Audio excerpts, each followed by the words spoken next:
We don't have time for everybody to get introducted. That's fucked up. Oh, wow. We allowed to cuss? Yeah, man. It's 12:10. It's international waters. We can do anything. Maarten, baby. So real quick, we'll go down the line. So we're going to talk for a little bit, and then I think we'll probably try to squeeze in like 15 minutes worth of questions. So be thinking about those. I have a rule that has always done me well when I do questions at a thing. No more than 5 people lined up at a time, so that way no one's like waiting a long time, and then we run out of time, and you don't get to ask your questions. So we can do a line of 5 people when it's time for that down here. And then if someone asks their question, if another person wants to come up, I don't know why I'm clinking Brennan's glass. I did that on Brennan's behalf. And that way, nobody has to wait the whole time and then not get to ask their question. Cool? So my name is Travis McElroy. You might know me from, if we're talking about RPGs, The Adventure Zone. Thank you. I was on Dimension 20. The Tiny Heist. And I've guested on a bunch of other stuff. And now Brennan. Hey gang, I'm Brennan Lee Mulligan. That's very nice. It's so lovely to see you all. Thanks for coming out to the panel. You've seen me on Dimension 20, The Adventure Zone Dadlands, as well as EXU Calamity. Yeah. Sweet. Hi, I'm Aabria Iyengar. You may have seen me on Critical Role Exandria Unlimited, Taz Imbalance, Dimension 20, New York by Night, Kolak. It goes on. We get it. Hi, I'm Erika. Why are you sitting? Yeah, like this that? is our gremlin, Erika. Sit normal. You all are suckers swaying with the movement of the boat. I control my center of gravity here. All right, fair. I love you so Fair. much. I love you too. Okay. Oh, Michael. Don't. They're waterproof now. You're good. They're Move the waterproof. phone. I'm Erika Ishii. You may have seen me on Dimension 20 or in the Adventure Zone Dust 2 or on Critical Role. And you might know the 3 of us from our new little podcast, Worlds Beyond Number. The Wizard, the Witch, and the Wild One. That's a thing we do. There you go. There you We go. can talk about it now. I'm still so used to not talking about it. I I'm know. like, We had oh to my keep God, that we shit can under say it. wraps for 2 years. It was so long. I knew about it. That's because we love you. Yeah. Yeah.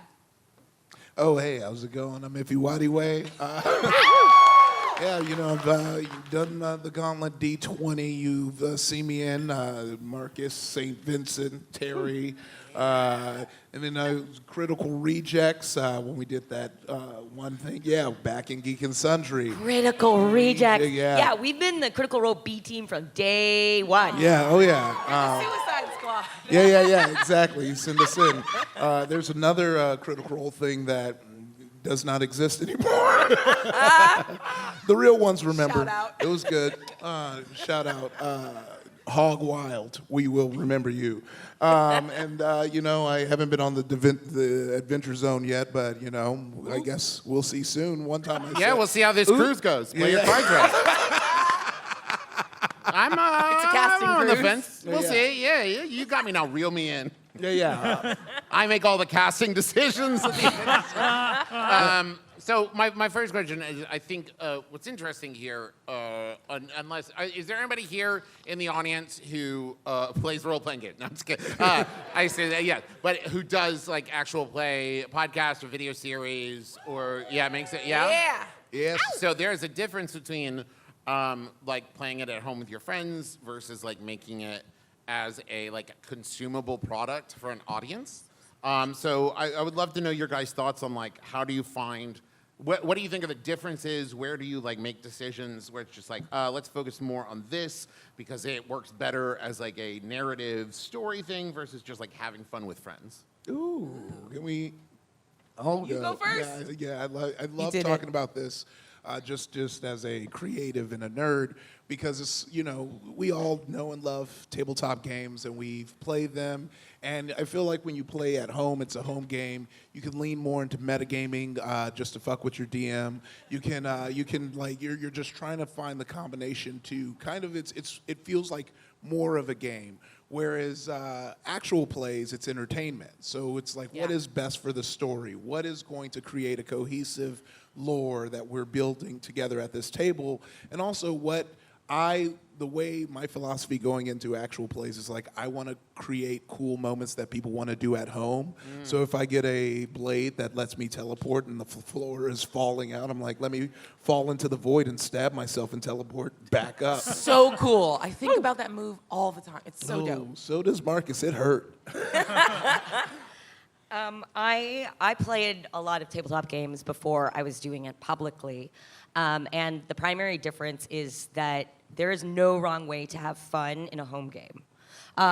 Whereas if you're telling a story to be consumed publicly, there are guidelines. There are a lot stricter guidelines. You have to serve the story. You cannot do this is just what my character would do. You have to keep things moving, whether it's live play or edited. You really have to work collaboratively with everybody to move things forward. And I think that's something that is kind of missed in translation, because a lot of the best performers make it look so easy to just kind of tell this story collaboratively and it all weaves together. But it is really kind of a conscious effort, I think, for a lot of us of having a goal and working towards it, even if we don't discuss it. Like, in Vampire, there were sometimes story beats that would be like, okay, we have a guest next week, so to get from A to B, you have to get from A to B. How you get there is up to you, but there is a goal. Whereas with us and Wizard, the Witch, and the Wild One, we're just like, let's see what happens, and yet somehow just interweave this web. No, 100%. Well, you kind of took my big answer, which is that bullet time, actual play bullet time, where you're like, we are reacting in the moment, and you don't want to let any lag space exist, even if there is an edit with Dimension 20. You're trying to move as fast as you can, where there is a more relaxed vibe. I want to speak a little bit about the difference in DMing home games versus stuff publicly. I think, at least for me personally, that's where home games are where I get a lot of my all right, I don't know if this mashup makes any fucking sense, but let's try it. Akafaf only came out of a home game where we were playing Blades in the Dark. Beyblades were involved for the roles. Wait, sorry. Was it Beyblades in the Dark? It was 'Cause that's Beyblades in the Dark. amazing. It was Beyblades in the Dark, and then if you're familiar at all with the setting of it, it's this very kind of steampunky Victorian thing, and there's ghosts in it too. And we're like, well, what if we do good society inside of it when we do a flashback? So it became Beyblades in the Park, which was so many levels of this is so much weird RPG. I'm jerking off this weird story, and it doesn't make any sense. Wait, as a mechanic, jerking off as a mechanic? That's weird. Yes. That's how you get Roll the to Beyblade jerk off. going. Critical hit. Yeah, go ahead and send me that PDF. Okay. Yeah. But it's a lot of just weird experimentation to see what works, and then if you find little moments of brilliance where you're like, oh, actually these dovetail in a really fun way, then kind of taking it and refining it and bringing it to actual play for consumption. I think that's absolutely accurate. I think that there's a huge component of the games that I've been fortunate enough to play in actual play circumstances, whether podcast or video actual play, that are strikingly close to home games. I think that for the most part, some people just in their style of wanting to play cinematically. Some tables are just going to find that natural way of being oh, I really want every moment to feel like it's I'm living in a movie, I'm living in a story. So I'd say that similarity for me is way more close than it is separate. The biggest exception has to do with there's lots of things that are really fun to do at a home game table that you don't have the luxury of doing at an actual play. And it comes a lot down to, like you're saying, downtime, right? Like Abria's saying bullet time. And for me, it's that downtime of the two examples I can think of are was playing in a home game with a bunch of the Dimension 20 folks like Zach Oyama, Brian Murphy, Emily Axford, Siobhan Thompson, wonderful performers, and our friends, and then John and Travis, who you don't know. But John Wolfe and Travis Helwig. Sometimes people exist in the world who play D&D who are not themselves D&D actual play performers. That's not true. That's not true. That's I promise. weird. I swear Why it's aren't true. they capitalizing on it? Why I don't haven't they understand. Turned their hobby into Yeah, a. they're having fun, but not for money. Yeah, believe it or not. What a waste! What a waste. And they essentially had there was a whole day in this little cabin trip playing where they had collected a bunch of this magical steel, and they were at this enchanted foundry, and they were like, we just want to make magic gear. And they spent like 4 hours just cracking the books, figuring out the kind of magic stuff they could make. If it had been a podcast or if it had been a show, it would have been unwatchable. It was the most fun we've all ever had, right? Yes. It was so fun. It was just like, oh, what's the cool magic stuff I can make? It's sort of like in a video game when you like open your skill tree up and you're just like, what can I invest in? It's really engaging as a player, but if you're an audience member and you're not able to be involved in the making of those choices, less so. Similar, I have a 14-year home game that had a heist planning, and this was the opposite of how Blades in the Dark works. It just sort of like is great for actual play because it skips that part. Yeah. But I was playing in this long-running home game where people are like, don't skip the planning. Like, that's my favorite part. And there was it was 6 hours. I had given them the whole compound they were breaking into and every one of its defenses. And I said, that's it. So instead of having a montage like where Danny Ocean and the rest of Ocean's 11 do it, it was straight up 6 hours of here's how we beat this puzzle. And let me be very clear. There are some ways in which you can have a public performance that is just hours and hours of planning. But you know, most of the time you have production concerns. Yeah, man, I'd say the number of times that on an Adventure Zone, someone has said the phrase, we've talked about this enough, it's time to start doing it, which is not a At thing that I dawn we think plan. like we would Yes. say if we were playing it not for an audience, like because we have fun like making jokes and discussing the thing and coming up with a plan. But after a while, it's just like, yeah, man, we get what you're gonna do. Oh, yeah. Do it now. And no. we're like, oh, yeah. You got it. Do you ever find like when you're playing, is it hard for you to transition between? I don't play home games at this point, right? Where I'm like, if I'm gonna play, I need to make money off. No, it's just that I have 2 kids and like 3 other careers going at the same time, and so like I don't really know anyone in my hometown who plays. But do you have trouble transitioning between like a mindset of a home game and an actual play like mindset? I think, like Brennan was saying, my home games now, which I have very, very little time for, unfortunately, I just also am friends with people who want to play similarly to me. I ran my first game of Honey Heist for my girlfriend and her. And I showed up downstairs with my, pencils and paper, and they'd all dressed up for it. Like they were wearing like little panda bear outfits, or like. Have fun in the somebody had- bathroom, Brennan. Remember when he was giving you a bunch of shit when you took a shit during his game? No, don't mess with his coffee, please. Please, I need him to be in a good mood, or I'll It's hear about it just all there. day. I'll have to give him some Cheez-Its later to calm him down. So I feel like, if, I don't. Thank you. Oh, thank Oh, you. yeah. Oh, And You wanna know how you to were in find the out? middle of your story. Yeah, that's what I said. You want to know how to find out who's the dice gremlin? The person who just stops talking and runs to grab the whole thing of dice. We all wanted some of that dice, Yeah. but you ran for it. Yeah. Aabria took your coffee. Dang. Whoa, you snitch. Just immediately. What? How are you still surprised when I do this? I'm just saying, like, you're As a chaotic as father. I am, I have a hard time lying. I saw him looking, and I thought, what would I do if it was me? He would find it. He's a very good finder. So sometimes our home games end up kind of similar to the, Throw a die, Erika. Don't. Okay. Keep telling your story. Yeah, my home games, which I have very little time for, tend to be a little more like the similar to ocean. my live games. Ooh, see, Yeah. my thing is I like to do a little treat. I love a I love, just long-standing treats for people who follow me through the billions of YouTube sites that I pop up on Yeah. throughout throughout the year. And so I always try and play. There's two things I try and do.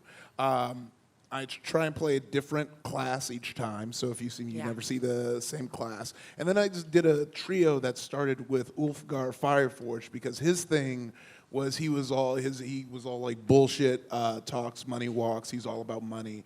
And then you had Marcus, who was like chasing, wealth. And so there's like a third money grubby guy I want to play because I want to do like the gold trio. And I think this person, because the first guy was seeking wealth. Marcus came from wealth and lost it. And then the next guy I want to play is just going to be rich. Yeah. Now, I Actual Scrooge McDuck, Eric Okermonk. so, Iffy and Erika, you guys have a lot of experience DMing as well? I know what Brennan and Brennan do, but yeah. Oh yeah, but all my DMing stuff has been like weird shit. Like there was the Initial D game that I like cooked up, and I was DMing, and then I did a Black Panther game that I DM'd. I'm still mad I wasn't invited to that. Yeah, I'm sorry. That That was was messed the up. biggest fumble. I got to be in it. What do you mean? Well, we needed a claw. Yeah. And I'm trying to think of like any. I mean, we're it's a boat. We can keep secrets. We've been trying to cook something on D20 where there's like one super ambitious idea I have, and then there's one that I'm just gonna DM a thing. Yeah. Yeah. Yeah, I haven't I officially. like Brennan took a sip, which makes me think I might have not supposed to say that, but Who knows what you're not supposed to say? Well put, Brennan. You're a master of subterfuge. That threw him off the trail. Because things maybe you could say, and then there's things that How do we even know what a thing is? Define a thing. Yeah. Maybe if he's lying. No, I know about it. Okay. Well, so my question I wanted to ask then is like, what's like your favorite kind of player to like DM for? Like, you sit down first session, and maybe you've never played with the people at the table before, and one of the players like starts doing this or acting this way, and you're like, oh yeah, we're on. My favorite player is that moment when they look up from their character sheet and they just have that like, can I? And you're like, oh, you have a terrible idea. Yes. Yeah. Yes in advance. I just love that person that like sort of studied their sheet, they know their abilities, and they've figured out this weird edge case that's just on the other side of like what's prescribed by the rule set. Yeah. And they just want to stretch it a little bit in that direction. That is my jam. My favorite is always like when a player is like, here's like 4 things about my character. I'm not going to push them. Where it's just like, got separated from my parents when I was like 5. And, I've never seen a dragon, but I'd always love to, and stuff. And then they're like, okay, there you go. And I'm just like, yeah, okay. Yeah. Thanks for doing so much work for me. 100%. You're like, thank you for the plot points. oh yeah. The snarky version is a wizard who knows his spells before it's his turn. Yeah. Or their turn. It's really hard. I play a lot of people that just smack things really hard, and so having to sit there and it's like, how far are we? Okay, and it's conical, right? Okay, so who's around? Okay, but the board state changes so much, and you're like, well, now you're in my area of effect, and I can't spell sculpt I around guess you should have used another spell. By the way, that's another actual play versus home game thing. Casting times. Yeah. I can't. I can't. I'm making a story for people. I'm not gonna be like, yeah, and in 1 hour. I'm like, no. I love that shit. I'm like, that's a very overpowered spell. You cannot do it. But Give me that cantrip, baby. I do love what you were talking about, Aabria. I love when I play with new players and you're like, oh, you can do anything. And they're like, okay. I'm like, no, you can do anything. And they're sure. And it's like, okay, let me do something crazy. Yeah. Yes. Never mind, I rolled a 1. Yeah. Yeah, exactly. You can attempt anything. Yeah. That's what you mean. You can attempt to do whatever you want. I think that there's you said it's like what your favorite thing in a player is. I think the only thing, I think my answer has to be related as think the he's gonna other say side of the something about us? coin. What? you think he's gonna say something about us? I hope so. I hope so. You think I'm just going to say straight up? Yeah. My favorite, I guess, the thing I'm most looking for in a player is, are they Aabria and Erika? Do they have that Aabria-esque quality? Aabria-esque quality. Are they an Erika type? I'll say this. There's so many things I love. Like, there's an infinite number of things to love about players that are all different from each other. There's a million different qualities a player can have that are worthy of falling in love with. There is one thing that if a player does not have, it can't work. And so that kind of has to be the thing that I look for the most, which is just caring. Yeah. Yeah. I think if a player, I think I've played, there's no, a little. Let's hear it for caring. Yay! I don't care who you are, I love caring. Wait, but you just said you don't care. What? Ah! Yeah. And he explodes. Yeah, I think that there's a one-to-one. No matter how much practice you have as a dungeon master, if you're at a table of people who, for any reason, even very understandable reasons, are like not engaged, right? Either because they're, it's just like, oh, maybe this is like a little bit uncomfortable, or this is their first time doing tabletop. It's just always a little bit more work. When you have a player who suddenly goes like, a weird NPC, I love them, I adopt them. Yeah. This like investment in the world, Yeah. it just makes, that's the juice that the game runs on. Now you're right. I've never actually DM'd. Like, and it's gonna happen, and for sure I'm running an arc of something sometime. Well, if World's you're gonna anything number. like me, you'll be really bad your first time. But you'll pick it up. You'll get it. You're Hey, a perfect but little it's baby. fine. I've accepted it. So the difference was I learned in front of a crowd. Yo, that's which, smart. hey, That's the don't do thing. that.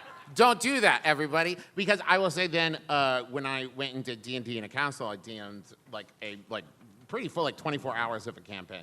And it was like, I felt so good doing it. Like, I came away from that, I'm like, okay, now I've got it. I wish I'd started Yeah. with that and then gone the other way. But yes, you'll do it and you'll do great. I believe in you. Yeah. Sidebar: So good. is that coffee jug? Is there coffee in there? Yeah. Oh yeah. Let me slide it up. Let's hand it down. Okay. Would you like half and half?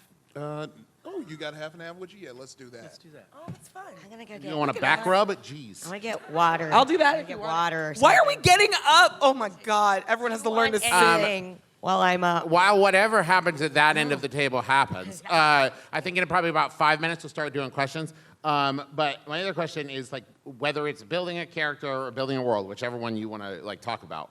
Where do you start? What's the thing where you're like, this is the center and everything draws onto that? I have a cool answer for both. And I've said it before in different interview cycles for things. I always start with the lie. And it's either the lie the character believes or the lie the world believes. And everything can sort of spring from that, and you can play a bunch of if that's true, then what other things are true, and then everything stays internally really consistent. So if you have a ton of time to build a character, you're like, oh, I know I'm going to be playing this in a month. You can sit down and generate this character that feels really fleshed out in every direction. But if you're walking into a room and they're like, hey, someone didn't show up, sit down. You're like, okay, what's one easy lie that my character believes that everything else springs from? And I think worlds work that way too. What's the sort of thing a society believes, and usually it's not true overall, but then you can kind of build how the world looks because everything came from that sort of core concept. See, for me, when I'm building a character, it tends to begin with some kind of neurodiversity thing, right? With Magnus, it was PTSD. With Aubrey, it was ADHD. Did you almost say my name? I almost said, yeah. That's great. With Beef Punch, I'm playing now, it is gambling addiction, which I had a really wonderful conversation with an addiction specialist about what that means, about it's usually actually a symptom of something they're not getting, of some kind of dopamine that should be happening for this, and they don't, so they seek it other places. It's fascinating. And for Devo, it's oppositional defiance disorder. Of this thing of if it seems like authority figure says, hey, do this, and he's like, no, and narcissistic personality disorder, because to me, as someone who feels very symbiotic with my ADHD and has come to terms of like it's not a separate part of me, and it's not like, man, I wish I could just get rid of it, because like if I got rid of it, I wouldn't be the person that I like, right? And so it's like, it is me, I am it, it is that, right? Of like, I see characters that way, of just like, so much of who we are, good and bad, makes up who we are, right? And so that idea of like, I like thinking about where they have given into the negative parts, how they benefit from the positive aspects, where they have pretended like that wasn't an issue, where it has gotten them in trouble, where it's helped them succeed. And that helps me kind of formulate the character. Nice. My favorite thing to do is to be the last one to pick a character. And that's actually because you can see what the world and the game needs. Yeah. Like, you find out what the story needs. Yeah. Ooh. So, you know, it's... I think that says a lot about you as a person, though. Because I think, I mean, for real, because there's a concept in like first-person shooter, like competition games called a fill. Yeah. And a fill is usually very like, I will be what you need me to be, instead of like, I have this one character, I always want to play this, and that's what I'm like, because I want to show off and I want to be the best at it, versus someone who's like, I see what you all need, and I will do that. That is until there's two Phil players, because I'm a Phil player, and then somebody would be Phil, and like, no, I'll Phil. It's like, no, you Phil. No, I'll Phil. No, you Phil. Nah, it's cool. You pick who you want. Who have you always Which one wanted should to I play? be? Well, which one are you going to be? No, it's all good. No, who have you always wanted to be? It's cool. I'm a Phil. This is why I need a service top, man. Saying. It's not me. That's you. Everyone's cheering. It's that kind of cruise, Brennan. You missed the first 2 days. There was a lot of orientation you missed. Yeah. I think with worlds, I like to, whenever I'm building a world, I like to end that world, right? You know, so I'm like, what is the world-ending event that I'm going to lead up to? What is the big thing that I want to happen, whether it be in years or in a couple months, and what change is going to happen after that event happens? Can it be prevented? And that's usually where I start with the world. And once I get that idea down, I'm like, okay, who is going to be the cause or the person trying to prevent it, and how do they interact with the players? For players, it's the same thing I do when I write a one sheet, or, you know, am I pitching something? It's like, what is their lifelong drive? Right. And what is going to happen after they have it? So I played a half-orc, Dench Strongjaw, who he was a half-orc because his mom was in this nomadic tribe, and then these orcs were nomadic, and then they banged when they were at a standstill, and then his dad... Yeah, it'd be hard to do while you're walking. Yeah. But not impossible, you coward. And so I was like, he's searching for his dad because he thinks he wants to kill him.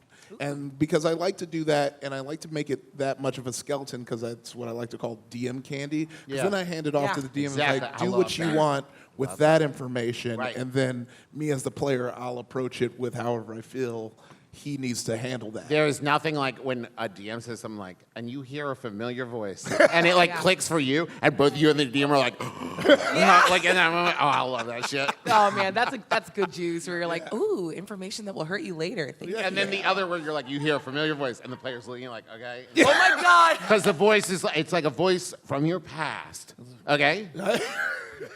Like, who is it? Look at your sheet. Oh, yeah. I've had players forget their backstory, and I was like, and it's this person. They're like, that's your mom. That's your mom. You're mom, the one man. that told me she had My two favorite is different when color eyes. another What are you doing? player at the table is like, I think it's your mom. Yeah. Your mom's here. You have to. That's your mom, man. Your mom's picking you up from the game. Brennan, where do you start when you're building a world or a character? Yeah, Beans. So the number one thing that sort of serves to inspire me when I'm building a world is Sam Reich gives me a call and says, you have 3 weeks, you dumb piece of... and I go,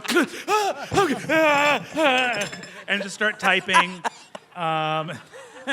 Biggity Berg. Y'all talking about inspiration out here, okay? I'm on the clock He's working 24/7. every day. I'm He's working every grinding day. out worlds. You want another world? Boom, boom, boom. There's another fucking world. I'll give you a world 3 weeks. 3 weeks, I'll give you a brand new world. What do you want?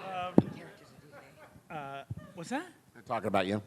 Characters do today for a thing. Characters are due today for a thing. You haven't finished your character? No, wait, you did? Yeah, I did it that night. And there you have 2 different kinds of players. And scene. All right, let's do some questions. Down here on the mic, Go do remember your 5 at a homework. time. Bunch of people stood up.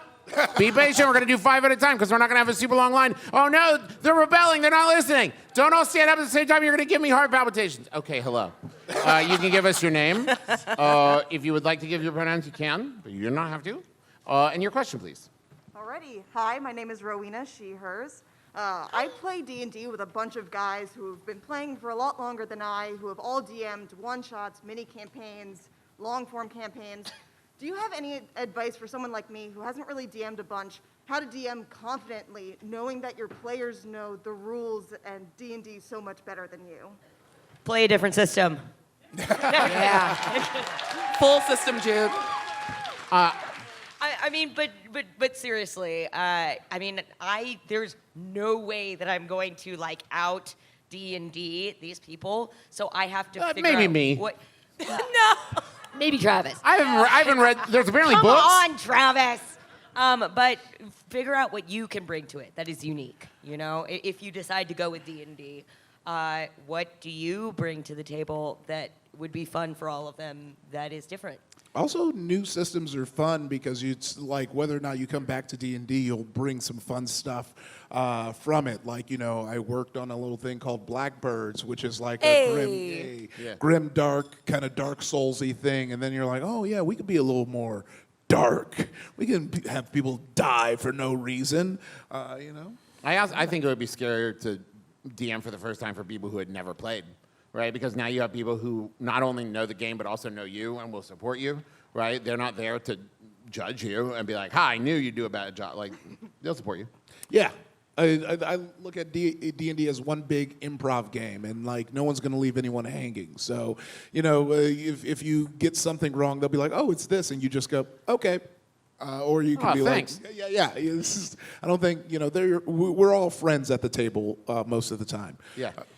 Sorry, you when you're looking, so as a player, Rowena, when you think about the qualities you look for in a dungeon master, what's like the number one quality you look for in a dungeon master that you want to play with?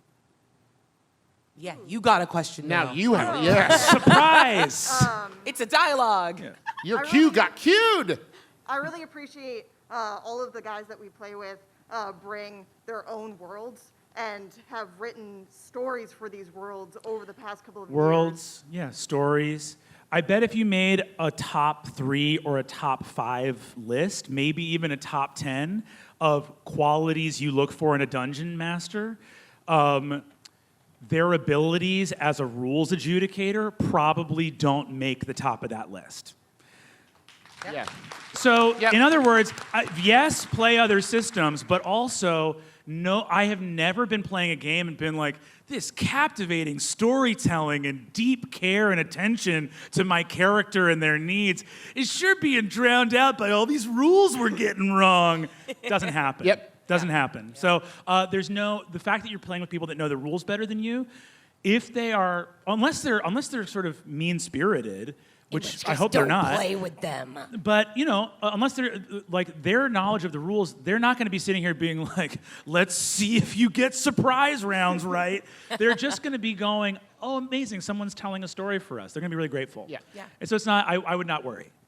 I'll just plus one onto that because you covered a lot of what I want to say. But in the event that you are at all stressed or pressed about the, like, knowledge, like the deep knowledge well, you can just establish up top, like, hey, if we have a difference in how we think a rule works, we're going to look it up. You're not going to explain to me in this moment what it is. You're not going to get it. Like, because I feel the anxiety of that too. I started DMing for like Adventurers League when I didn't know the rules all the way. And I got, like, it got in my head a lot when people were shouting like how a thing works. So I liked establishing up top, like, hey, if something is a little question mark, I'm going to look it up. Yeah. So we're all going to take a little break. I'm going to look it up, and then we're going to move from there. You don't have to explain it to me. So making sure that you like establish boundaries for what makes you comfortable and keeps you feeling comfortable and confident up top will allow. And if you're at a table with friends, they will allow it. You go. Alrighty. Thank you. Moving forward, because I think a lot of people have a lot of questions, I'm going to say we should all 5 feel like we don't have to answer every question so we can move through them faster. Cool. Okay. Hello. Hi, I'm Alicia, or Super Alicia. Pronouns are she, they, because I'll never be her. And I would like to ask you all to lightning name, pick one of each other. Would you pick one of each other and then choose a system that you would like to challenge another one in? Like I would love to challenge like Evie with like Moonpunk. So. Oh. Yeah. Okay. Cool. Wait, to like challenge like a DM off? Oh, to either more of a setting that you think would be a good challenge, like a situation to set, like pick someone else at the table. Oh, and gotcha. set them up with a system. I will cheat and pick Brennan. There's a game called Supernormal where it's superheroes on their day off trying not to be superheroes. And I would both like to DM that for him and then have him DM it for me because I think it's one of the stupidest, most fun systems I've ever played. Nice. I love that. Someone else. I want to run Dread for Aabria. Yeah. So for those not familiar, it's just pretty much usually a horror storytelling game where there's a Jenga tower and you have to pull the Would blocks. not be good right now. What? On this boat would Yeah, not work It would be right this even second. better right now, I'm telling ya. Yeah, and so as the story progresses, you pull blocks from the tower, and if the tower falls, your character is dead or mad, and so it like builds suspense very well. Nice. I want Iffy to run Demigods, powered by the Apocalypse game for me. Ooh. I've been reading this new game called Duster, and I'd love Travis to play it. Because just so you can talk in that cowboy accent. It's like a post-apocalyptic Western. Yes, yes, Nice. please. Yes, Yes? yes, please. Okay, yes. You just said like 2 of my magic words. I want to LARP with all of you. Oh, yeah. Are you? Oh, I changed my answer. I want all of you to play basketball with me. I'm less enthusiastic about that one. Thank you. Thanks. Hi, guys. Hi. Andrew. Hi, Andy. So I think in Worlds Without Number, you guys are really elevating the form. It's really super affecting. To the extent that you're comfortable discussing it, about how much time and money does it take to produce something so heavily edited and carefully prepared? I don't know the numbers on that. A lot. I think that there is. Oh yeah, you can say at the front. I think that so the production lift for podcasting is way lighter, both financially and in terms of labor hours, than for video production. That's right? true. Yeah.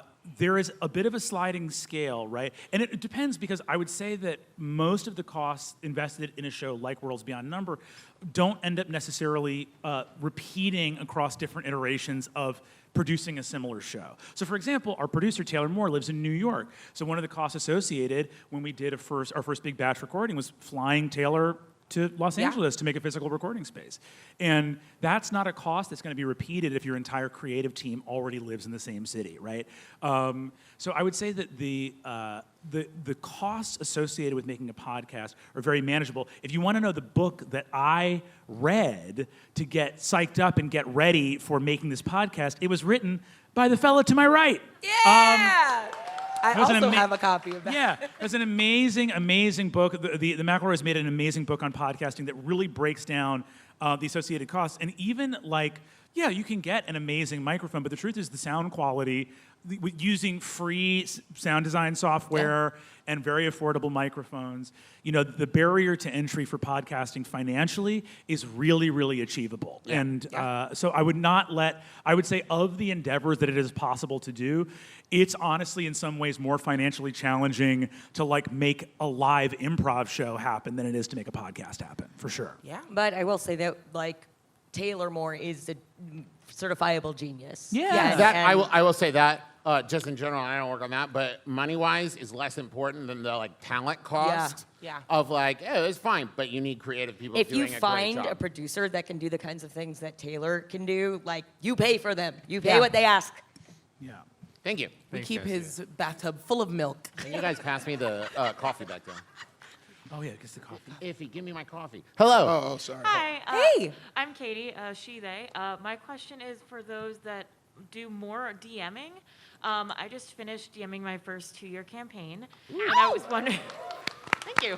2 years? Yeah. That's awesome. That's Thank hard. you. That's really. That's great. That's really Yeah. Thanks. What tips do you have, or what do you wish someone would have told you when you started DMing specifically, or playing, for anyone who wants to answer it that way? Ooh, Aabria? good tip. I wish people had told me, I think the thing that we've talked about a lot, which is that your table wants you to succeed. She just kicked over my water bottle and left. Delightful. Hi. Incredible. Hi. I think I wish people had reassured me up top that, like, you're at a friendly table. This is not adversarial. Even though you feel walled off by like a literal DM screen, you're all doing the same thing together. You just have slightly different roles, but the goal is always a good story and a good time. So I wish I had known that a little earlier so I could like relax into it as I was learning. Yeah. I would say don't try to set up surprises on purpose that your players have to get to. Let surprises happen when they get to something, right? And it seems like this is, but like I during graduation, if I could go back and redo it, it was that I was trying to set up things that they would get to, but then that meant I had to make sure they got to that thing Yeah. instead of being like, oh, this is a perfect place to do something, right? And like it feels much less stressful. It feels more like it's flowing, and it does make you like, oh, I hope we get to something where I can do it, but it makes everybody feel more in it than being like, I'm bottlenecking you towards a moment. Thank you. Thank you. Thank you so much. Hello. Hello. I'm also Andrew. Hey. Hi, Erica. Hi, Andrew.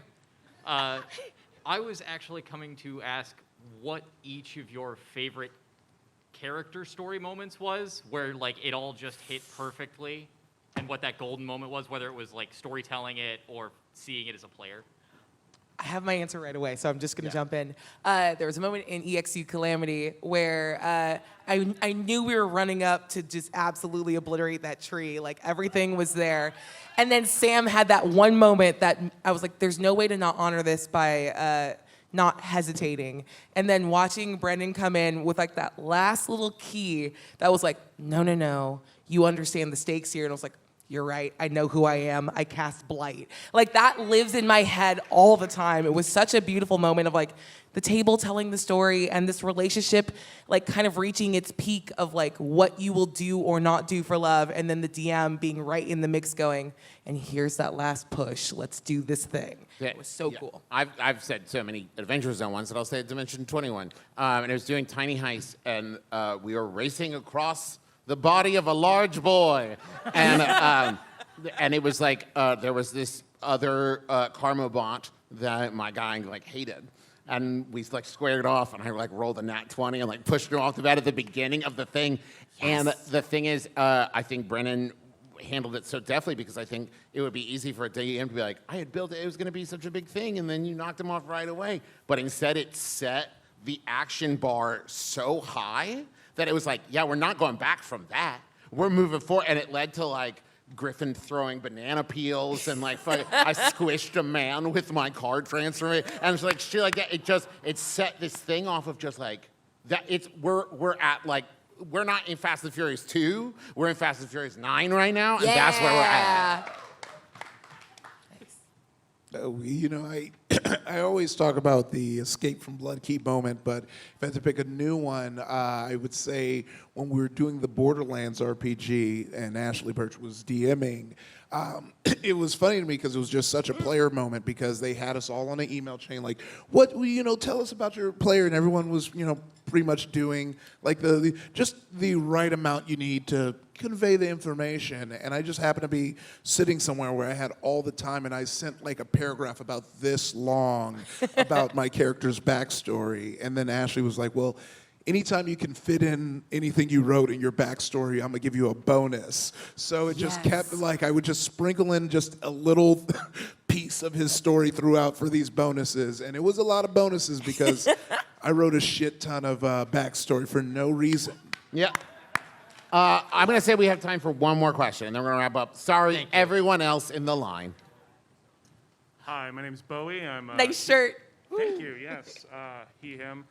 I have a question that I think is probably ended up mostly just being for Brennan here, but I'm hyper competitive. I'm No, you're not. I am. fuck you. So I'm also. I don't actually mean that, by the way. No, I know. Hey, I knew it was a bit. It's cool. It's cool. And I'm also like hyper analytical. I master systems, whether it's board games, otherwise. And so I end up DMing a lot because I really want it to be a great experience, and knowing these systems makes me feel more confident in reference to like the good skills as a DM. Mm-hmm.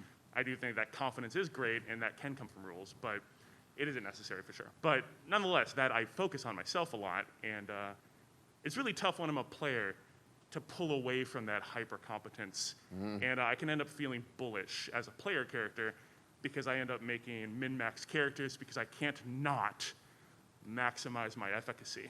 Mm-hmm. And I've seen Brennan especially, which is why I suspect he might feel this, like play characters who have like maximum, like of something or another, his battle master fighters and stuff. It's like, how do you temper that urge? It's tough for me even in board games, much less over a campaign. It's a great question. How do I temper the urge to be competitive and Hey, as someone who's GM for Brendan several times, he doesn't. Yeah. He doesn't. I'll just point out that that's a great question, Bowie. With the different, so like the two PCs that I've played on Dimension 20, there's Evan, You say his last name, goddamn Evan it. Kemp, who had a had a 1d20 plus 8 to fight, right? Kids on Brooms is not a combat-centric system, right? Yeah. And then you have, KP Hobb. Yeah, he was a Battle Master fighter. KP Hobb was a Battle Master fighter in a system about flirting and intrigue.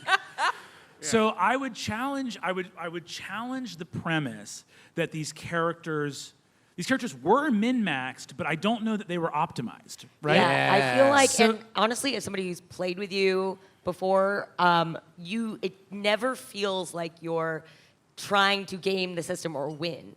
You only you only min-max your characters in order to optimize storytelling. Yes. And I think I did that too. Like, I know how to min-max a character and we be all a remember shit Danielle. breakcast, right? Yeah. But I only do it when it's funny. Yeah. Right? It's Roger Rabbit rules. Yeah, I would say with Magnus ended up. Shit. Yeah. Magnus ended up being able to do something like 9 attacks in a turn or some shit. It was weird. Yes. But I also would try to do rolls and checks that I knew he wasn't good at. Because it was like, in the moment, someone needs to try to do this thing, so I'll do it. And it's like, yeah, but you have like a -3 to that thing. I'm like, yeah, but he would still do it. Can I tell you? Oh, sorry. I was going to say, I want to tell you the thing, min-maxing and optimization has a sort of corona around in the gaming space that there's like a negative association with it. And I just want to say why I've always thought there's another side to the coin. When I was DMing way back in the day, I had a friend of mine who was playing her very first tabletop game, and she made a paladin. This is back in 3.5 D&D. It was a very cool character. And we were going through, and I had this attitude of I had just sort of grokked in the tabletop space that min-maxing was like a bad word, and optimization is like a bad word, and you want to play for the story, you don't want to play for the rules, right? So I was DMing, my friend was making a paladin, and I was like, what do you want your strength score to be? You have this 17, that would be good to put in strength. And she was like, no, I don't think my paladin is very strong. And I was like, okay, fair. And in my head, I was like, don't min-max, don't help her min-max. That's not right. That's not good to do. And then she was like, I'm going to put it all in charisma. Now, this is 3.5 when wisdom was the casting stat for paladins. Oh. So charisma was a total non-entity, right? So she's like, she got high charisma. And I was like, sick. So we get into the first combat, and she gets absolutely stomped. And I can tell that it's really upsetting her because she was like, no, my heroic character. And we talked afterwards, and I was like, hey, and she, like, it didn't, your strength and other stuff like that. And she was like, but I'm so plucky. And I went, the game has no pluck mechanic. There's no pluck stat. And I realized I had really done a disservice here. And so whatever criticisms you want to have about optimization, realize that is a player-based problem. If you have a player at the table who's trying to beat the other players, whether they're good or bad at character design mathematically, your problem is their attitude. Yep. And the secondary part is, if someone, it doesn't feel good when your character can't do the things you believed they should be able to do. Yeah.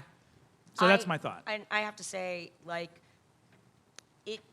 it helps to think about the other people at the table, because, like, Aabria is the person that I go to if I want to kick the shit out of a Brennan campaign. Yeah. Right? We all saw Antiope Jones and Danielle Barkstock in the 7. Yeah. I don't know why. I don't know why I get the min-max questions around here. Okay, we got some big old min-maxers. I did love your abjuration trick. That was excellent. Thank you I've so done much. that before. It's so good. Thank you so much. Yeah. My final question is based on everything that you preface that question with. Do you play Magic the Gathering, and if so, what color do you play? I mean, I know that I'll never be the top tier, and I have to be top tier to feel good about Yeah. myself. And so in Magic, when I play, I always play land destruction just to make other people have a hard time emotionally. There you go. That sounds about right. There you go. That sounds about You right. need to seek help. You need to seek help. Bowie, I do just want to say, if you are always looking for the win condition, and that's the thing that worries you, find an alternate win condition. Find something in someone else in the party and be like, if I can get them to their goal, then I've done my job. Yeah. And that helps you Find an hour focus. work in the right direction. No, absolutely. Thank you so much. Thank you. Hey, thank you everybody for coming down to our panel. Yay! Let's hear it for our panelists and me. And our moderator. Thank you. Thank you. Do you guys have anything today or tomorrow that you're like, hey, make sure you come to this and see this thing?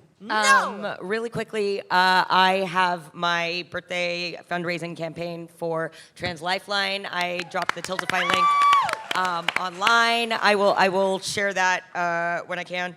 But if we get $1,000 more in that, I will walk into the pool in a suit or a gown. Fully. Oh, wow. Yeah. I wish I'd said my thing first, but I'm doing a signing upstairs. Yeah. At 2 o'clock, I'll be in the crowd doing a signing. Sorry. Yeah, I'm doing improv tonight. We're doing some more improv. We got 2 shows.